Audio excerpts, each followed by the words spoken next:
Welcome back to Coffee Talk. Grab your coffee, guys, and let's talk. Yes.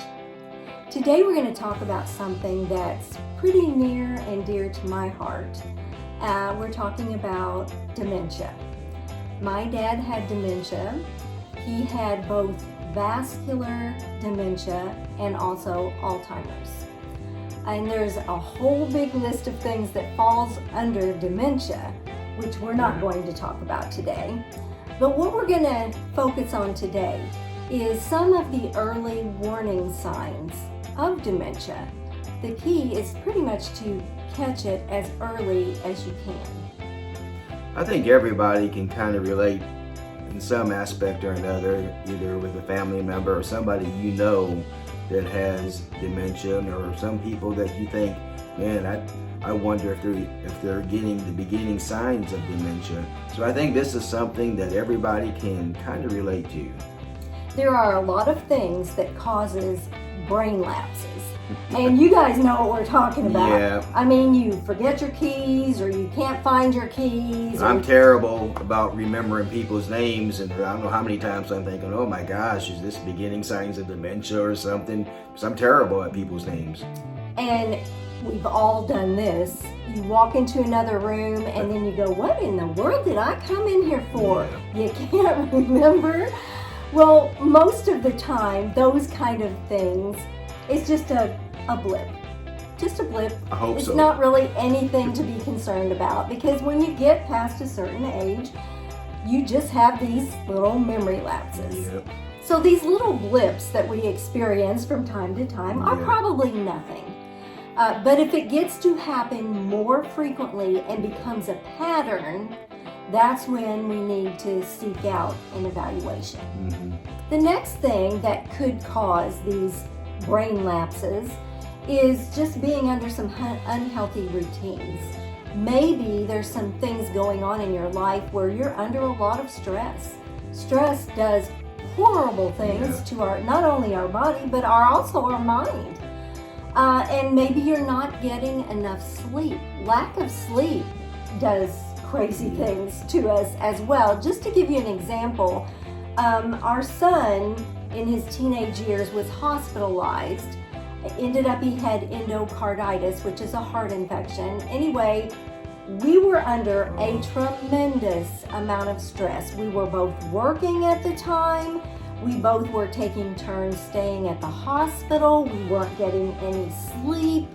My mother was taking our laundry home, doing it for us, folding it, putting it in the baskets, and putting it inside the house so that when I got home, all I had to do was put it away. But because of all the stress that I was under and the lack of sleep, I looked at the laundry basket and I did not know how to go about putting it away. And that was pretty scary. I mean, something as simple as putting laundry away, and I couldn't do it because of the stress and the lack of sleep.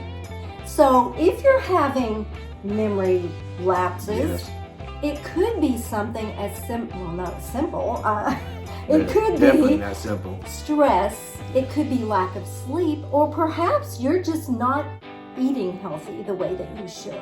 It's amazing. It's amazing that how much that stress and lack of sleep can affect your mental aspect. I know I need at least 6 to 8 hours, most of the time at least 8 hours of sleep to feel like I'm really functioning.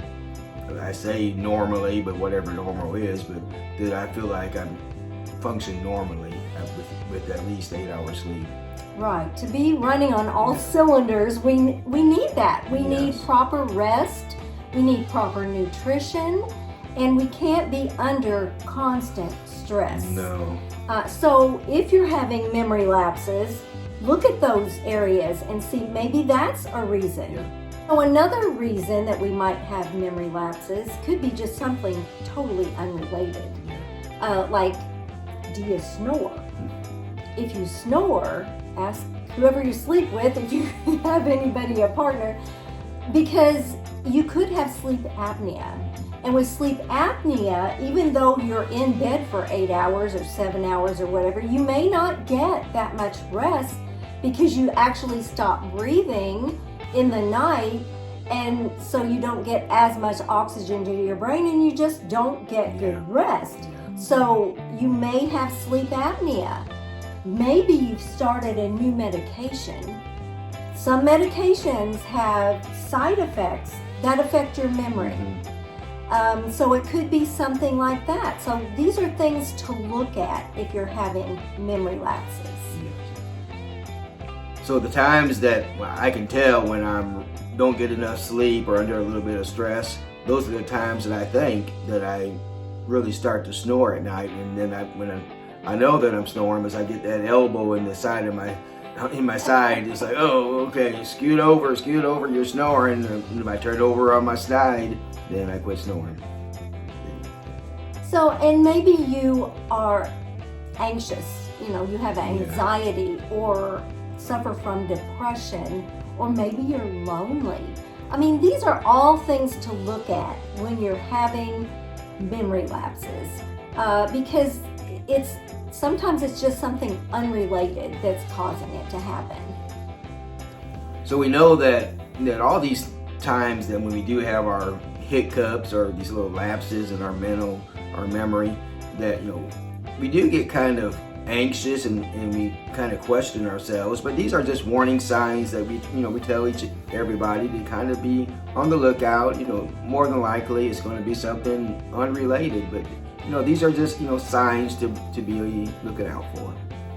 And a real warning sign is when you have trouble doing everyday tasks.